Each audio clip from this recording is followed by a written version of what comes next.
Bom dia, bom dia, bom dia, turma do sexto ano. Sejam bem-vindos à terça-feira, isso mesmo. Dia maravilhoso, dia em que Deus nos dá mais uma oportunidade de acordar outra vez, onde nós ainda temos um fôlego de vida ainda existente em nosso corpo. Então, nessa terça-feira, eu convido vocês a agradecer ao nosso Deus pela oportunidade de estarmos aqui, pela oportunidade de recomeçar outra vez. Então, obrigada, Senhor. Obrigada por mais esse dia. Obrigada pela oportunidade de fazer conforme a tua vontade, de agradar os teus olhos e de poder recomeçar outra vez. Então, agradeça em seu coração. Vamos à nossa segunda aula de arte. Eba, que alegria, que maravilha. Eu espero que todos vocês estejam tão animados e tão entusiasmados como a professora Lugiane está. Então, vamos à nossa segunda aula.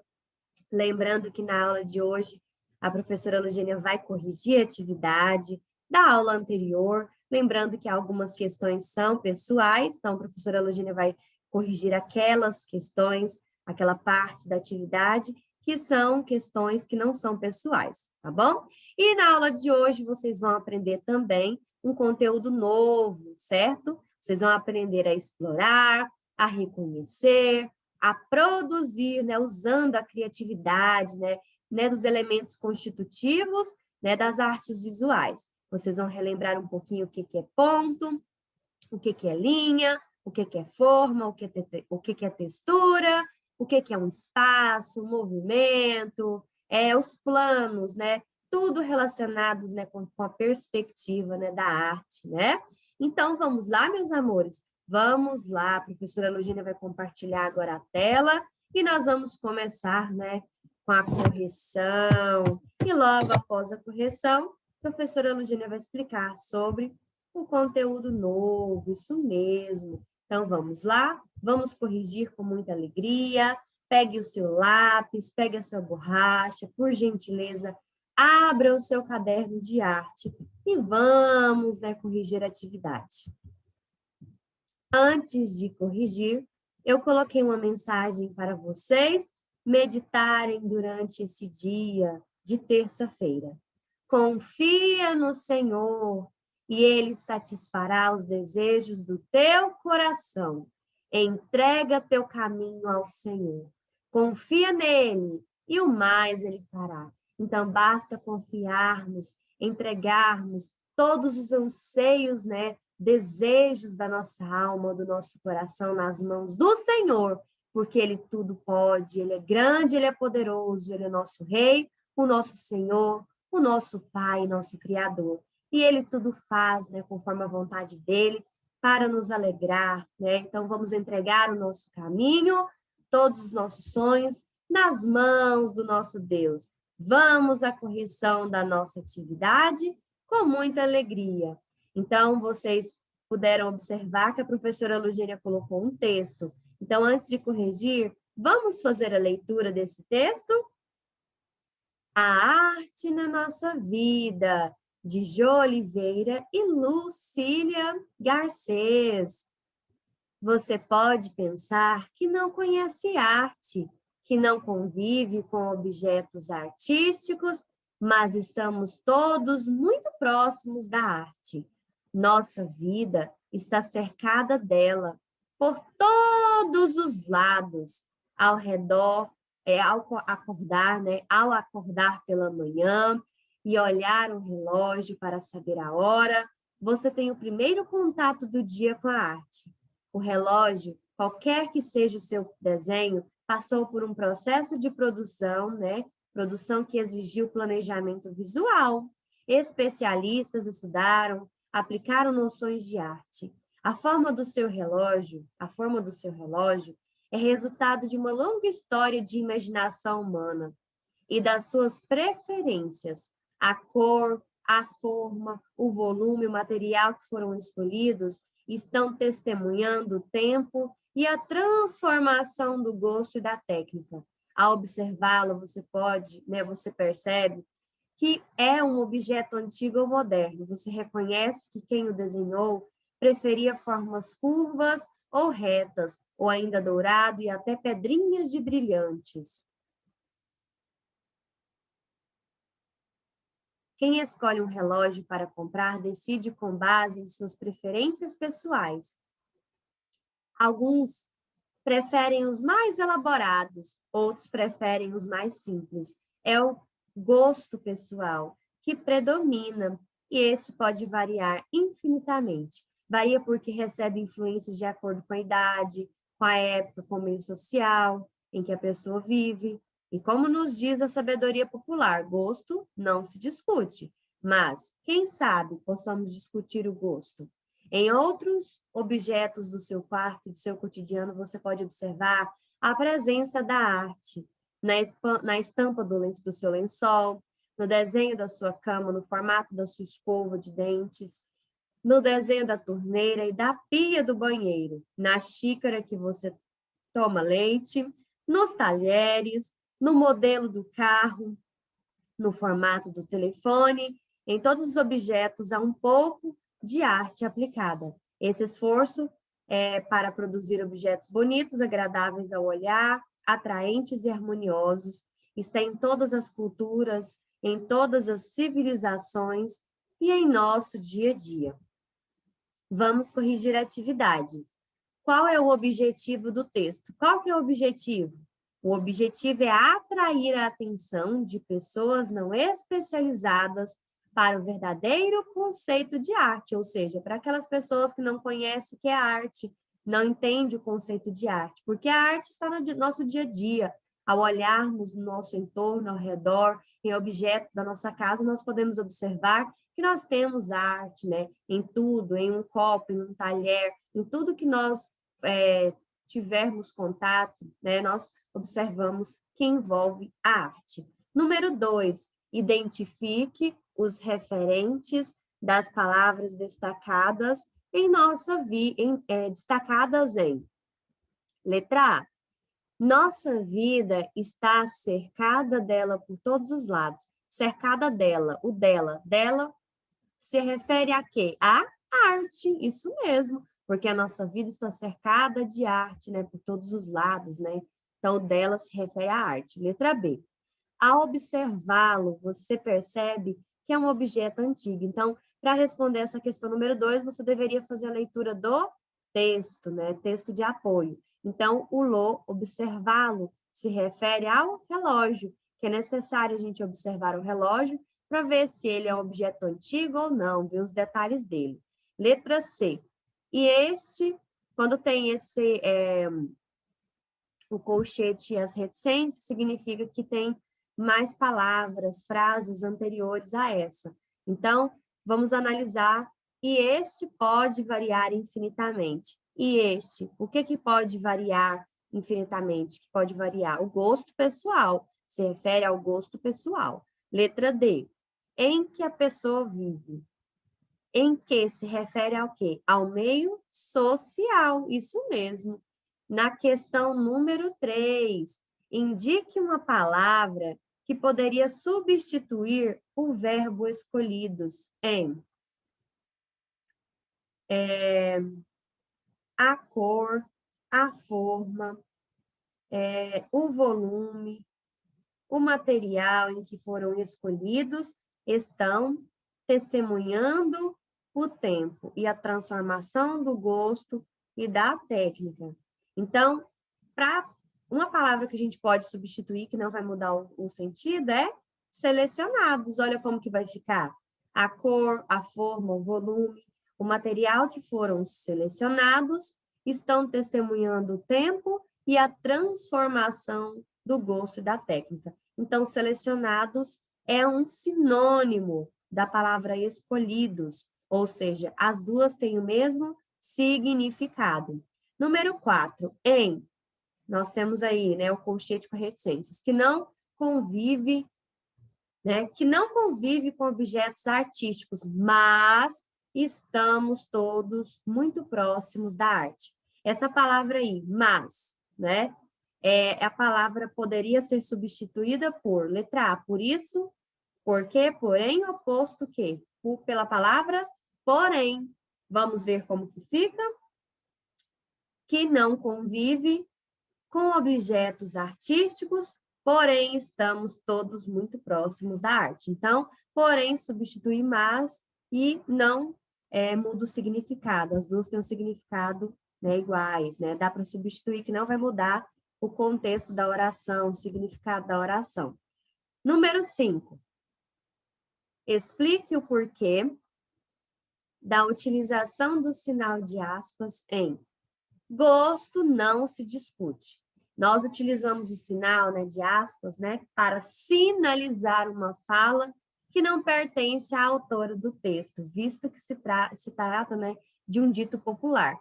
Não é só de ditos populares. Quando vamos inserir algo em um texto e usamos a aspa, isso significa que a fala não é nossa, retiramos de algum lugar. Então, quando a gente vai inserir algo em um texto, uma citação de algum filósofo, algum autor, é necessário usar aspas para mostrar que não é nossa fala, porque senão se torna um plágio. Então, a autora colocou esse dito popular entre aspas, para mostrar que não era dela, é um dito popular, ou seja, ela não escreveu isso, ou seja, ela estava sinalizando que a fala não pertencia a ela. Na questão número 6, na questão número 7 é pessoal. Vocês podem observar que são perguntas relacionadas ao seu gosto, relacionadas à arte, como ela está presente na sua vida, no seu dia a dia, no seu cotidiano, né? Se tem, né, pessoas na sua casa que gostam de produzir algo, né, na casa deles, na sua casa, que envolve arte, né? Envolvendo aí a arte. Então, a questão número 7 e a questão número 6 e 7 são questões pessoais. A questão número 8 também é pessoal. A questão número 9 e a 10 também é pessoal. Então, cada um vai escrever da sua maneira. Você vai escrever o que você pensa de relacionados, que tenha relação com a pergunta. Então, vocês vão ler e vão colocar aí o que vocês pensam, né, sobre cada questão.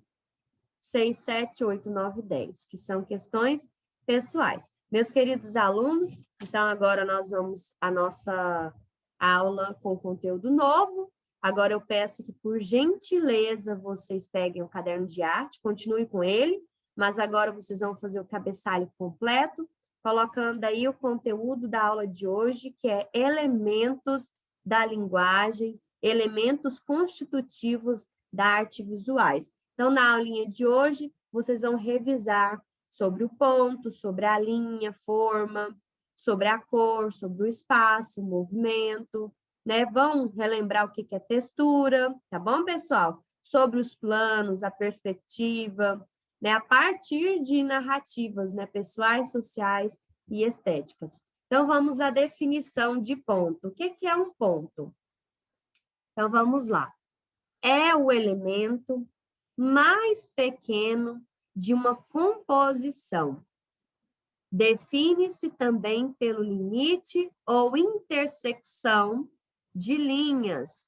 Representa-se sempre com letras maiúsculas. Então, nós temos aí o ponto isolado, temos o limite de linha e a intersecção de linhas.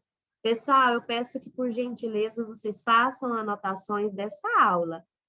Vocês não vão copiar tudo, porque a professora Eugênia colocou muita coisa nos slides. No entanto, é necessário que você, pelo menos, coloque a definição de linhas, de pontos, de textura, definição de cada parte que seja importante. Você vai fazer um breve relato aí, um resuminho bem básico, né, colocando os pontos principais da aula, tá bom? Pessoal, então, sobre o pontilhismo, é uma técnica de pintura desenvolvida no século XIX, certo? Foi desenvolvida pelo pintor Georges Seurat, que consiste na junção de pontos de cores, né, complementares, ou seja, ao serem observados ao longe, né, resultam numa mistura óptica, né, nos olhares do observador. Então, eu coloquei aqui nesse slide, né, o ponto, olha o jeito que a tia Lugênia colocou, com os pontinhos, a palavra formando o ponto, né, a palavra aí, ó, formando com pontinhos, Ela está sendo formada com pontos. Se de noite olharmos para o céu sem nuvens, podes observar que o grande espaço da abóbada celeste parece salpicada de pontos luminosos, uns pequenos, outros grandes, uns dispersos, outros agrupados. São astros que se encontram a milhares de quilômetros de distância da Terra. Também podes encontrar o ponto na areia da praia, nas sardas do rosto de uma pessoa. Em artes, o ponto atua como forma e desenvolve-se numa superfície limitada a que damos o nome de campo visual. Isso mesmo. Olha aqui, a tia Lugênia colocou para vocês darem uma olhadinha, olha como que é o céu, olha que lindo, né, os pontos, olha aí as estrelas, que maravilha. Se a gente olhar para o céu, a gente observa vários pontinhos, né, aí transformando a beleza, né, muito interessante. Agora a professora Lugênia colocou essas duas figuras.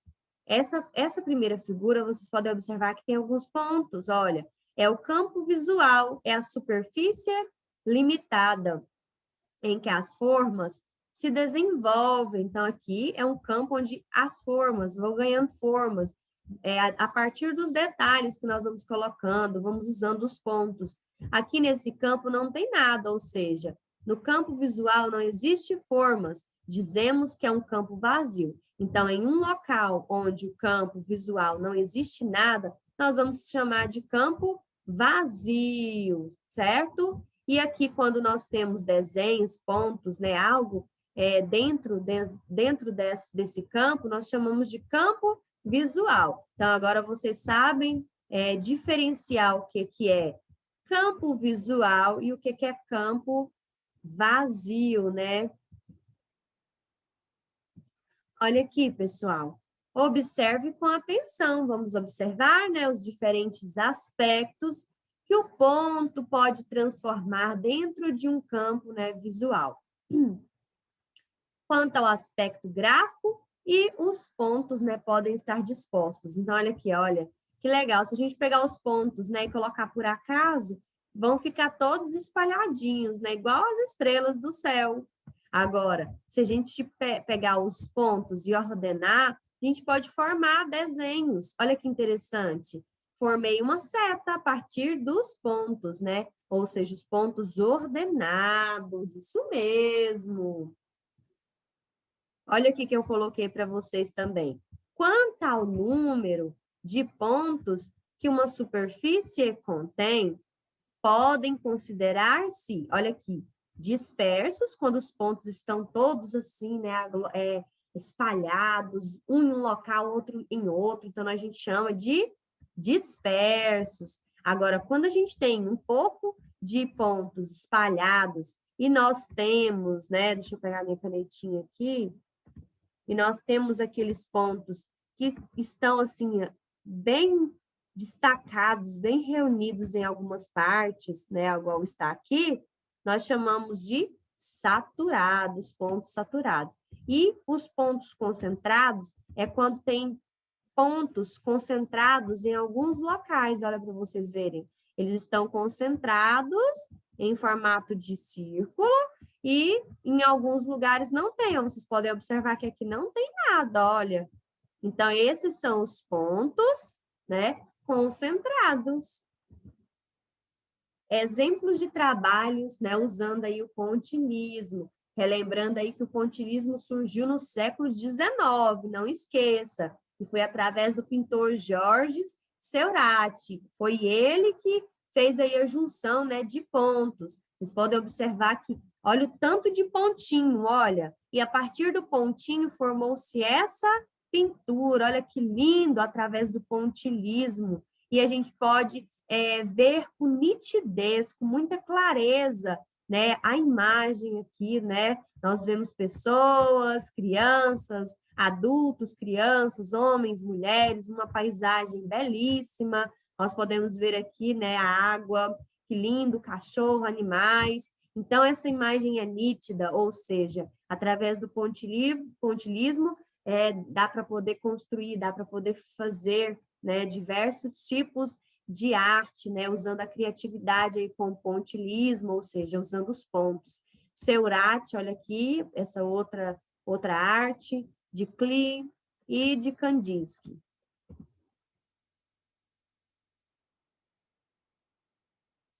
Então, pessoal, agora nós vamos rapidinho aqui, né, falar um pouquinho sobre a linha. Então, a linha ela já existe desde os tempos pré-históricos, ou seja, o período em que os nômades, homens pré-históricos, né, viviam se locomovendo, né, de lugar em lugar, moravam em cavernas, não tinham lugar fixo para morar, né, ou seja, ficavam em determinado local enquanto tivesse caça, enquanto tivesse a pesca, enquanto pudessem se alimentar, né, pudessem, né, garantir ali a sua sobrevivência. Então, desde os tempos pré-históricos, o homem tem observado a linha e se serviu dela para transmitir as suas mensagens. Então, quando ele ficava em determinado local, ele fazia sinais, ele usava a linha, né, os pontos, a linha, com o objetivo de fazer sinais, de transmitir mensagens, de deixar uma mensagem para os outros povos, para as outras pessoas que pudessem passar por aquele local. Então, as pessoas que passavam, né, ao olhar aquelas imagens, eles deduziam que não havia mais alimento, nem caça, nem pesca naquele local, ou seja, era uma forma de transmitir uma mensagem, de mostrar que eles já haviam passado por aquele local. Então, eles transmitiam através da arte, né, rupestre, através das linhas, né? Então, é muito interessante. As pinturas rupestres, as figuras gravadas na rocha, os cravados em utensílios de cerâmica, comprovavam a sua aplicação desde, né, muito tempo, muitos anos atrás. Até mesmo, né, você usa nos seus trabalhos a linha quando faz um desenho e até mesmo escrita, né? Até mesmo quando nós estamos escrevendo, nós usamos as linhas, né? Sucessão de traços e linhas. Olha que interessante, eu coloquei para vocês. Os nossos cabelos parecem linhas. Vocês já observaram que os nossos cabelos, quando a gente dá uma esticadinha nele, são linhas? Ou quando tem pessoas que têm os cabelos cacheadinhos, tem as linhas, nós vamos conhecer, né? Vamos classificar os tipos de linhas. Então, quando a gente pega um cabelo, a gente pode perceber que parece uma linha. Um avião, né, a jato, que cruza o céu, deixa um rastro, né, de fumaça, que parece uma linha. Os trilhos de ferro por onde os trens se deslocam, né, se locomovem, são linhas, isso mesmo. E na praia, ao olhares, né, para o mar, vês a linha do horizonte, né, quando a gente está quando a gente está no fim de tarde, quando a gente olha para a natureza, olha para o céu e a gente vê aquela linha do horizonte mais linda, e o sol, né, se pondo, olha que lindo. Então, forma a linha do horizonte. Então, vamos lá. As linhas são classificadas em paralelas, concorrentes, perpendiculares, né? São linhas retas. As paralelas, né, são as linhas retas, que mantêm sempre a mesma distância entre si, e por mais que se prolonguem, nunca se encontram. Erro de digitação aqui, tá bom, pessoal? Faltou um N. Concorrentes são linhas retas que se cruzam no único ponto, ou seja, ponto de intersecção. Perpendiculares são as linhas, né, que se tocam ou cruzam num ponto que entre si formam um ângulo de 90 graus. Então, nós temos aí as definições, né, de linhas. Pessoal, as linhas, elas são classificadas, né, como físicas, geométricas e geométricas gráficas. Nós já vamos falar sobre elas. Então, linha é a trajetória definida pelo movimento de um ponto no espaço. Então, linha é um conjunto de pontos que se sucedem uns aos outros, numa sequência infinita. É o elemento visual que mostra direcionamentos, delimita e insinua formas, né? Formas aí, cria texturas, carrega em si a ideia de movimento. E agora chegou a hora de falar sobre a classificação das linhas. E as linhas são classificadas em físicas, geométricas e geométricas gráficas. Nós vamos falar, então, um pouquinho sobre as físicas. Pessoal, as físicas são aquelas, né, que podem, né, ser enxergadas pelo homem no meio ambiente. Isso mesmo, por exemplo, quando a gente tem fios de lã, a gente pode pegar. Quando a gente fala de física, dá para poder pegar, né? São aquelas linhas, né, que a gente pode colocar como exemplo fios de lã, barbantes, né? Rachaduras de pisos, fios elétricos, né? Tem muitos, né, exemplos do nosso dia a dia que a gente pode observar, né, de linhas físicas. Agora, geométricas, professor, o que são linhas geométricas, né? São aquelas, né, que apresentam um comprimento ilimitado, ou seja, sem fim, não possuindo nem altura e nem espessura, sendo apresentadas através da imaginação, né? Imaginação de cada um de nós, né? Quando observamos a natureza, por exemplo, né? Eu dei o exemplo lá do pôr do sol, né? Daquela linha ali que forma ali o horizonte. Então, é uma linha, né, geométrica, é aquela que nós não podemos, né, medir nem a altura, nem a espessura, né, o comprimento aí, ou seja, ela vai ser determinada aí pela nossa imaginação, né? Não tem tamanho, não tem comprimento e não tem altura, isso mesmo. E temos também as geométricas gráficas, né? Que são aquelas linhas desenhadas numa superfície, isso mesmo, sendo concretizadas, né? Quando colocamos a ponta de qualquer material gráfico, né? Sobre essa superfície e movendo, seguindo uma direção, né? Quando a gente pega ali o lápis aí, coloca ali sobre uma superfície e vai, né? Fazendo os movimentos, né? Em arte, estudaremos as linhas geométricas, né? Gráficas, né? Que são aquelas com formato simples e também temos aquela com os formatos, né? Complexas, né? E as linhas simples, né? As linhas simples, elas podem ser retas, né? Ou curvas. Não esqueçam disso, tá bom, pessoal? Pessoal, olha aqui, a tia Lugênia colocou aqui para vocês, tá? O que são retas? São as linhas que seguem sempre na mesma direção. Então, nós temos as linhas aqui, ó, horizontal, ou seja, retinha assim, lembra do pôr do sol, lembra do horizonte. Nós temos a linha reta em pé, que é chamada de vertical, e temos aquela que é diagonal ou inclinada. Temos as curvas também, que são as linhas que estão sempre em mudança de direção, né? Ou seja, de forma constante e suave. Nós temos as curvas côncava e convexa. A côncava faz um formato tipo de um arco e a convexa, certo? Que é viradinha para cima, imita, né, o rostinho feliz, né? Nós temos as linhas complexas, né, que mudam de direção de forma mais livre e elas podem se classificar, né, em poligonal ou quebrada. Usa mais falar quebrada, tá bom? Mas também você pode chamar de poligonal, não tem problema.